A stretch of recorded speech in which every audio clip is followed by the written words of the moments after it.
More than 6 million people in our country have Alzheimer's disease. Odds are you know someone impacted by it. I didn't have to go far to find someone I love who's dealing with the disease.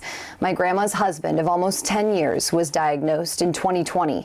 And in today's Your Healthy Family, I'm sharing my family's story of the heartbreak that comes with that diagnosis. This picture was taken in May of 2018 at my oldest granddaughter's wedding. It's hard to imagine the person you've been in love with for over a decade slowly fading away. We were very happy to be there and very happy enjoying a dance with each other. And it's almost just as difficult. Are you ready?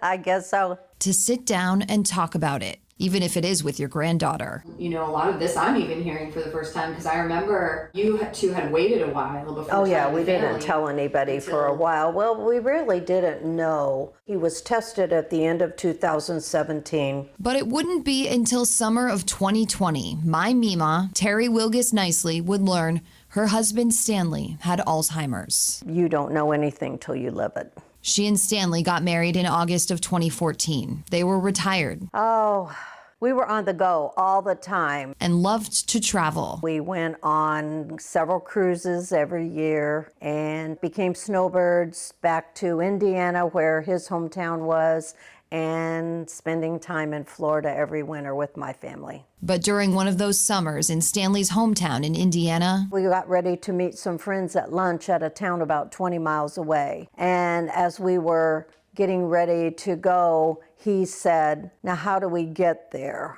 And I laughed because I said, "This is your home area. You know how to get there.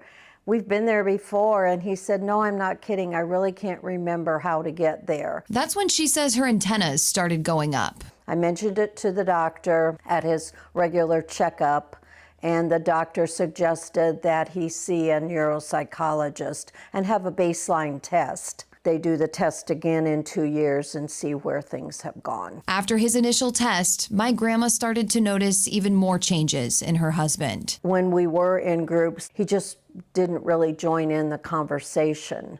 I think he realized that he couldn't keep up, unable to remember names that he should remember. He could remember things way back, but the short-term memory was what was becoming a problem. Then, in late summer of 2020, Stanley had another cognitive test done. And they said there had been a significant decline. That's when doctors told her Stanley had Alzheimer's. And in 2022, when he was tested again, I said, "Is that what you would expect?" And the doctor said, "Actually, it's twice what I would expect." Since that test, she said she noticed even more of the man she loves disappearing. They call it the long goodbye for a reason. And last fall, it came to the point where my grandma couldn't keep up with the demands of taking care of Stanley on her own, and with the support of my family and his, transitioned him into a home that specializes in caring for people with dementia. Probably the hardest thing I've ever had to do, because it's someone that you love, and you want the best for them. And what was best for him was that kind of care. Of course, she does get to visit him. Such a tough situation, though, and I truly admire my grandma's strength. Now, all this week, we are focusing on dementia. And in tomorrow's Your Healthy Family, the signs to look out for in someone you love. For Your Healthy Family, I'm Lisa Greenberg, and we have the information for the Alzheimer's Association's 24/7 helpline on fox4now.com/yourhealthyfamily.